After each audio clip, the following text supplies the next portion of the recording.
I've been learning a lot about Finland on this channel, but one subject I wanted to learn more about with regards to Finland is the Finnish language itself. For me, it's one of the most unique, one of the most interesting languages, whether that's to hear or just to read. I think it separates itself from a lot of countries in that region. It's very different. I think from what I've learned so far, the only country that has a similar language could be Estonia. Tell me if that's true. But yeah, we're going to be watching this video today. It's just called the Finnish language. I've put on the Finnish subtitles in case anybody from Finland wants to watch with the Finnish subtitles. But yeah, tell me what you think about this video. Let's watch. Hey Paul, when are you going to finish? What do you mean? When are you going to finish talking about italki? Oh, I'm already finished. Okay, good, because you have a language video to make. Oh, that's right. What language is it today? Finnish. Yeah, I'm finished. It's like a dad Hello joke. everyone, welcome to the Lang Focus channel, and my name is Paul. Today I'm going to talk about the Finnish language. As you probably know, Finnish is the majority language spoken in Finland. It has about 5.4 million native speakers, with 4.9 million of them living in Finland, which is about 90% of the population of Finland. It's one of the two official languages of Finland, along with Swedish, which is spoken by about 5% of the population. And there are also Finnish-speaking minorities across the border in Russia, in Norway, and in Sweden. You may have seen my video on the North Germanic languages. It's this one right here. And you might remember that I specifically excluded Finnish from that video. That's because even though Finland is a Nordic country with geographic and historical connections to Scandinavia, the Finnish language is not a North Germanic language. In fact, it's not even an Indo-European language. It is part of the Finnic language group, which is a branch of the Uralic language family. Other members of the Finnic group are Estonian, Karelian, Ludic, Veps, Ingrian, Vodic, and Livonian, but Finnish is the most widely spoken language in the Finnic language group. All the Finnic languages developed from Proto-Finnic, which was spoken around 3,000 years ago. The first stage was early Proto-Finnic.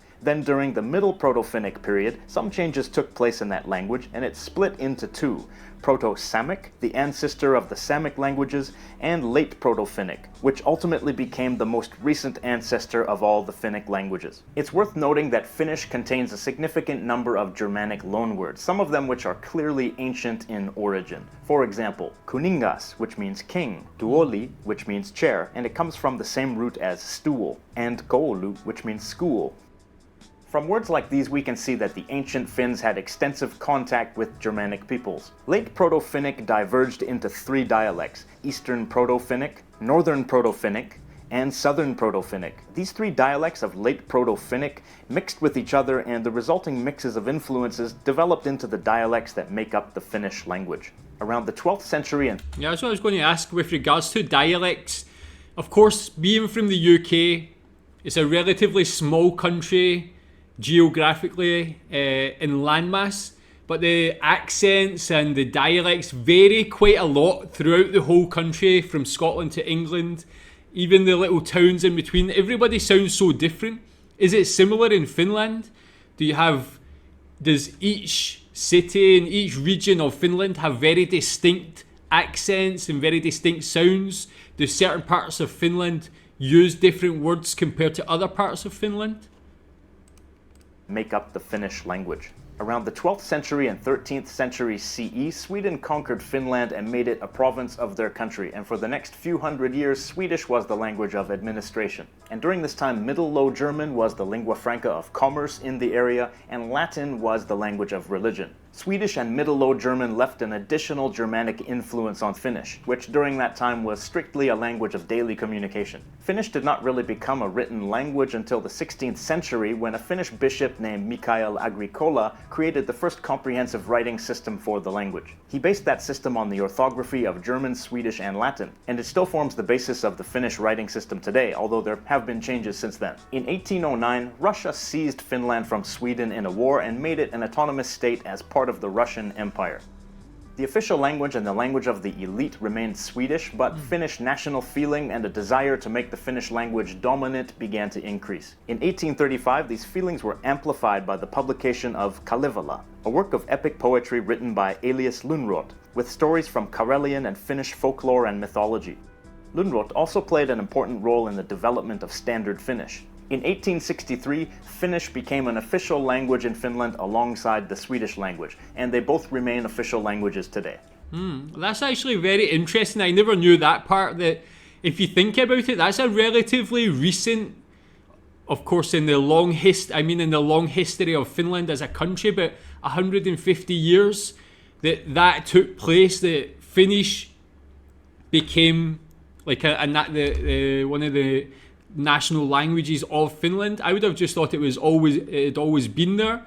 But that's a very interesting fact. Tell me if you knew that's when it was. And with a new sense of national identity emerging, Finland eventually gained independence from Russia in 1917. Before Standard Finnish was created, the Finnish language consisted of a number of dialects that could be roughly divided into Eastern and Western dialects. The Western dialects are the ones upon which Standard Finnish was largely based. From what I understand, these days the dialects mostly consist of differences in accent. But outside of Finland, there are a few interesting dialects that are officially considered to be different languages, even though they are intelligible with Standard Finnish. This includes the Karelian language in Russia, meänkieli, which is spoken by a Finnish minority in Sweden, and Kven, which is spoken by a minority in Norway. So what is... Yeah, tell me if there's any fit parts of the Finnish language, any dialects that you cannot understand. Like, I'm from Scotland, I'm from Glasgow, but even some of the accents in the very north of Scotland, even like Aberdeen, for example, sometimes can be difficult for me to understand. Tell me if you have that same difficulty for any region or any of these dialects of Finland. What is the Finnish language like? Well, it shares some features with the other members of the Finnic language group. Some of those features are no grammatical gender. There is no distinction between masculine, feminine, or neuter. Not even in the personal pronouns. Han means both he true. and she. And interestingly, Finland was one of the first countries to grant women the right to vote, and it was one of the first to have a female president. So maybe gender equality is just built into the language and way of thinking. Hey, you never know. Next, no articles. Articles are the words like a or the in English. English speakers often wonder how you can communicate without those articles, but the context usually provides enough meaning that you don't actually need the articles. Next, Finnish has some prepositions. In English, those are words showing location or relationship, like to or at or on. But Finnish has many more postpositions. These are similar to prepositions in function, but they come after the word that they add meaning to, rather than before. Here's an example sentence with a postposition. Tori on kaupungin keskellä. This sentence means the market is in the center of town. Tori means market. On is similar to is. Kaupungi is town. The N at the end of kaupungi is the genitive case showing possession. And then after kaupungin, we have keskellä, which is the postposition, which means in the middle. This is very interesting. I've said it before. There's actually some similarities to Malaysian, to Malay, Bahasa Melayu, the language of Malaysia. I can speak that fluently. With regards to the lack of gender, that's something they have here. For he and she is dia. And this format, this sort of structure of the sentence is very similar as well. They'll have exactly the same here. It'll be telling you the location at the end, a postposition. Very different to English, but it's interesting that Finland and Malaysia actually have similarities in the language. So it's a postposition because it comes after the noun kaupungi. Next, lots of grammatical cases, 15 to be precise. That means that nouns, personal pronouns, and adjectives have 15 different forms depending on their function in the sentence. We can't look at all 15 right now, but let's look at an example. Finnish has the accusative case, which marks a direct object, and that's common in lots of languages. It can be shown with an N at the end of the word, or it can be shown with nothing, just left blank at the end of the word. But there is also something called the partitive case. This also marks a direct object if the object is only part of a whole, or if the action is incomplete, or if the action is negative. Syötkö kalan? This sentence means, will you eat the fish? Shut means you eat. K is a question marker. Kala is fish. And the N at the end of kala is the accusative case, showing that the action will be completed and that the whole fish will be eaten. Syötkö kalaa? Means, do you eat fish? So again, shut is you eat. K is the question marker. Kala is fish. And the a at the end of kala is the partitive case, which shows that there's no completed action. And this is, again, they have that similar structure in Malay as well. There's no completed action because there's no specific fish being eaten. This is just a general question. Next, you may have noticed in the above example. It's like if you speak in Malay, to say something like, to ask, do you eat fish? It will be like, you can say, makanka ikan is like the ka, K-A-H at the end of makan, which is eat, is the question, how you ask the question, very similar to sentences Finnish. That the present tense and future tense are the same. That's right, in Finnish there is no future tense, but the future can be indicated in a couple of ways. When you see a present tense verb with an accusative case object, like this, that indicates the future because it shows that the action will be complete at some point. When you see a present tense verb with the partitive case, like this, that indicates present tense because the action is not a completed action, so it must be happening now. The future can also be clarified with a time expression. Here's an example demonstrating that there is no future tense in Finnish. Luen. This means I read. Luen huomenna. This means I will read tomorrow. Huomenna means tomorrow. And that time expression is what indicates that this action will take place in the future. Next, there are a lot of long words in Finnish because of agglutination and because of compound that's what words. I've noticed. You can Finnish see it in the is an agglutinative subtitles. language, meaning that words can be formed by attaching together pieces that add meaning to the word, without those pieces changing. You just attach them together. In English, we might use separate words like conjunctions and prepositions, but in Finnish, special endings can be added to a word stem. Here's an example starting with the word for house. Talo.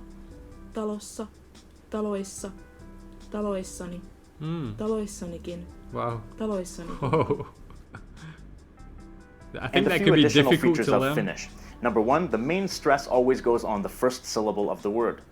Number two, there is no equivalent of the verb to have in Finnish. Number three, Finnish has negative verb conjugations. That means that instead of using a negation word like not, it has an entirely different form of the verb to show that it's negative. Finnish is clearly a very interesting language that might be quite different from the languages that you're used to speaking and learning. But is Finnish as hard to learn as people say it is? Well, I can't tell you from personal experience, but it seems to me that if you've never learned a language from the Finnic group or from the Uralic language family before, then you'll probably have to bend your mind a little bit to understand how that language works, and that'll probably take more focus and effort than learning a language that's more similar to your own. But as is always the case, your passion for any language or culture will carry you through the challenges of learning that language. So if you're fascinated by Finnish, you really should go for it. Okay, the question of the day. For Finnish speakers, how noticeable are the Finnish dialects today? Can you tell where a Finnish speaker is from just by hearing them speak? And a different question for people who've studied Finnish. How challenging is Finnish to learn? Did you find it quite tough or did you just find it different? Let us know in the comments down below. Thanks. Yeah, tell me that. Tell me if you can understand all Finnish accents and dialects. Very interesting. As I said, I feel like although I've learned Malay, for me it's very similar to English. There's a lot of borrowed words and words that are just a little bit different and so on. So it was actually quite easy to learn. I feel like Finnish is definitely would be a lot more difficult. But it's a very interesting language. Really glad to learn more about it and yeah, just understand the language itself a little bit better. Tell me what you think about this video. Thanks.